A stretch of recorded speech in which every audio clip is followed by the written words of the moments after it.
Oi, gente! Tudo tranquilo, tudo dominado. Meu nome é Lidiane Coutinho, sou professora de Direito Administrativo e nós estamos aqui para dar seguimento ao nosso projeto Contagem Regressiva para o MPCE.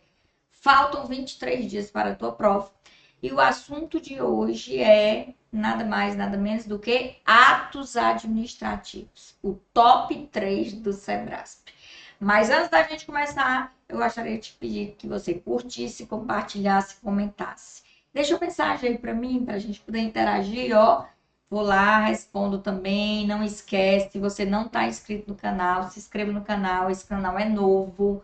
A gente está começando agora. É muito importante a sua participação, muito importante que você se inscreva, ative o sininho, curta, compartilhe, comente, para que a gente possa aí cada vez mais chegar a mais e mais alunos, fazer um projeto bacana para vocês, tá bom?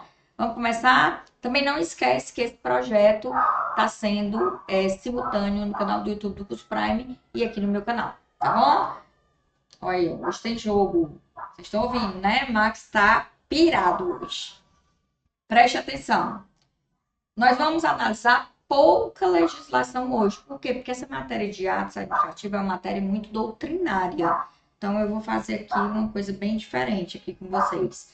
Mas a legislação que a gente vai analisar, ela está no nosso projeto Vadmec mapeado do MPCE, tá? Você pode adquirir aí o nosso Vadmec mapeado, como é que ele funciona? Ele aqui, ó, traz toda a legislação referente ao teu conteúdo programático aí do concurso do MPCE, ponto a ponto. Ponto 1, organização administrativa, o que é que você tem que estudar de legislação? Ponto 2. Além disso, eu falo para ti, ó, todos os pontos e também jurisprudência, eu falo para ti quais são as leis mais importantes, os artigos mais importantes. Coloquei aqui de atos, já deixei grifado aqui, ó, na análise de atos administrativos, você estuda o conceito, os requisitos de validade, o famoso COF e FOMO, e os atributos. Esses requisitos de validade estão na Lei 4.717/65, que é a Lei da Ação Popular, no artigo 2º, a gente já vai ver. A gente estuda discricionariedade e vinculação, e a gente estuda extinção, anulação, revogação e convalidação, que vai aparecer aqui, ó, na Lei 9784/99, tá certo? E aí, deixa eu te mostrar aqui, ó. A administrativa é o top 3 aqui do Sebrasp. A gente analisou 3.031 questões. 9,37% foi o percentual de questões de atos administrativos, no total de 284 questões que caíram em provas nos anos de 2018 a 2024. E aí, como eu te falei, ó, ponto 1 aqui, organização administrativa. Então, o que é que você deve estudar a legislação? Principais leis e artigos mais cobrados. Parte da Constituição, Decreto-Lei 267, 9784, 9649, que trata da agência executiva, 11.107, que fala do consórcio público, 13.303, que fala das empresas estatais, 13.848, que fala das agências reguladoras. E assim, cada ponto do teu edital eu vou te mostrando aí quais são as principais leis e os artigos mais cobrados, tá certo?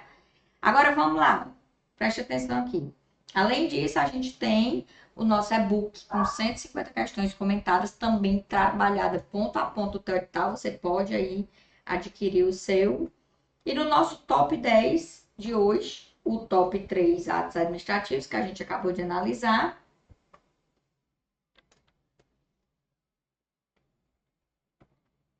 E eu fiz aqui um esqueminha aqui para ti, ó. O que é que o Sebrasp mais cobra aí de atos administrativos? Lembrando que é praticamente só doutrina, né?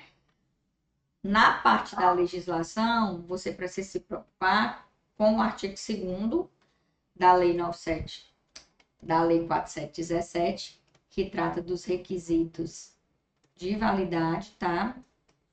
Requisitos de validade, o famoso COF e FOMO. E na Lei 9784 aqui, ó, você vai trabalhar aqui com a ideia de motivação dos atos. Aí, anulação, revogação e convalidação. Ok? Não esquece, tópicos que o Sebrasp adora cobrar. Requisitos de validade, o famoso COFINFOMOL, que está aqui no artigo 2º da Lei 4.717. Atributos dos atos, que juntos formam a palavra PAT, presunção de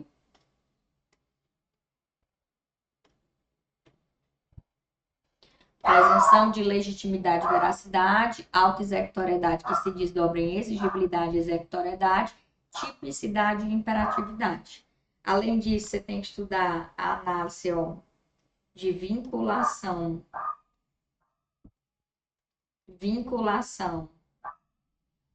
e discricionariedade dos atos vinculados, atos discricionários, e extinção dos atos, anulação, revogação, cassação, caducidade, contraposição, e não esquece aí do saneamento, né, que é a convalidação. Espécie de atos, o famoso NONEP, atos normativos, ordinatórios, negociais, enunciativos e punitivos. E a classificação dos atos. Ok? Tranquilo? Tudo dominado? Então, vamos fazer a leitura aqui, ó. Vamos fazer essa análise aqui, ó. A gente vai encontrar atos administrativos no ponto 5 aqui, ó. Página 79. Opa. Página 79 aqui, ó.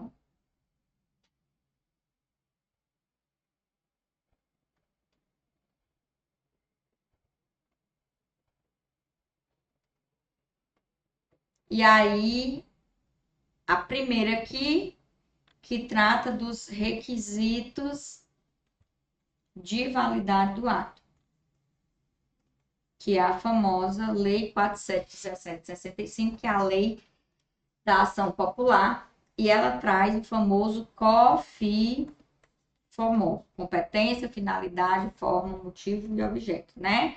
Presta atenção no que ele diz aqui, ó.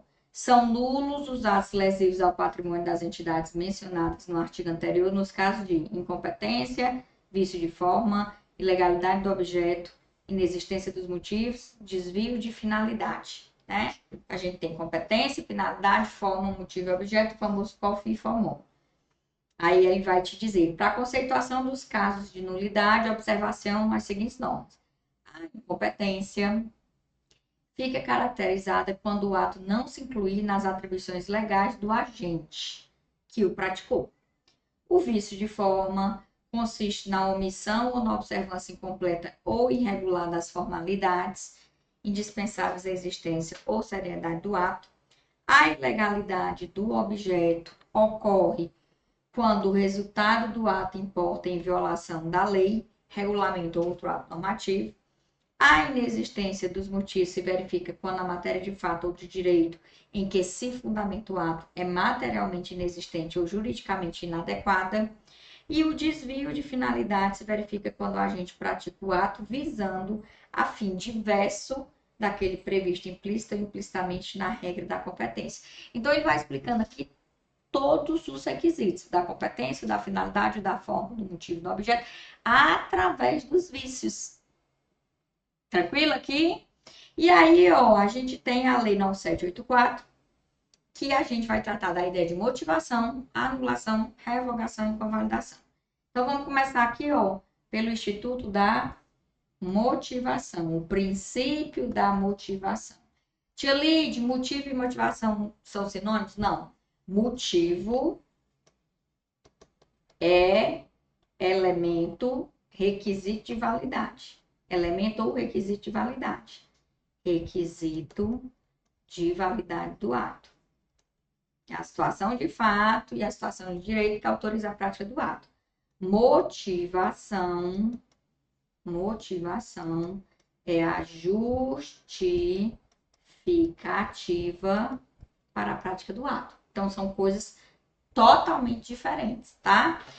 E aí, o que o artigo 50 vai te dizer? Os atos administrativos deverão ser motivados com a indicação dos fatos e dos fundamentos jurídicos quando neguem, limitem ou afetem direitos ou interesses, imponham agravo, deveres, encargos ou sanções, decidam o processo administrativo de concurso ou seleção pública, dispensem ou declarem inexigibilidade do processo licitatório, decidam recursos administrativos, decorram de reexame de ofício, deixem de aplicar a jurisprudência firmada sobre a questão discrepa de pareceres, laudos, propostas, relatórios oficiais, importem em anulação, revogação, suspensão ou convalidação do ato. Se a autoridade vai anular o ato, revogar, suspender ou convalidar, tem que motivar, tem que justificar. Aí, de novo, a motivação deve ser explícita, clara e congruente, podendo consistir em declaração de concordância ou fundamentos de anteriores pareceres. Já falamos disso. Vou falar de novo porque não custa nada. Motivação aliunde. CESP adora motivação aliunde.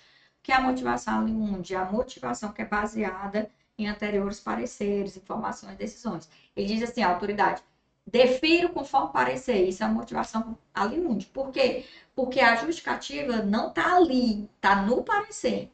Ok? A motivação das decisões de órgãos colegiados e comissões de decisões orais constará na respectiva ata ou termo escrito. Agora vamos lá. Artigo 51. O interessado poderá, mediante manifestação escrita, desistir total ou parcialmente do pedido formulado, ou ainda renunciar a direitos disponíveis. Havendo vários interessados, a desistência ou renúncia atinge somente a quem tenha formulado. Artigo 52. O órgão competente poderá declarar extinto o processo quando exaurida sua finalidade ou o objeto da decisão se tornar impossível, inútil ou prejudicado. E para finalizar aqui, ó, nós vamos falar do Instituto da Anulação, da Revogação e da Convalidação. Lembrando que isso aqui está relacionado ao princípio da autotutela. A administração pode rever os próprios atos para anulá-los ou revogá-los, né? E convalidar também. Então, vamos lá. Artigo 53, 54, 55. A administração deve anular seus próprios atos quando derivados de vício. Então, a anulação está ligada a vício de legalidade e pode revogá-los por motivo de conveniência ou oportunidade. A revogação está ligada à ideia de conveniência e oportunidade. Respeitados os direitos adquiridos. Não custa nada eu te lembrar que a gente tem uma súmula no STF sobre isso, que é a súmula 473 do STF, que a gente vai ver. Aguarde. Então, aqui eu tenho a famosa análise do princípio da autotutela. A administração vai anular os atos com vício de legalidade e pode revogá-los por oportunidade de conveniência.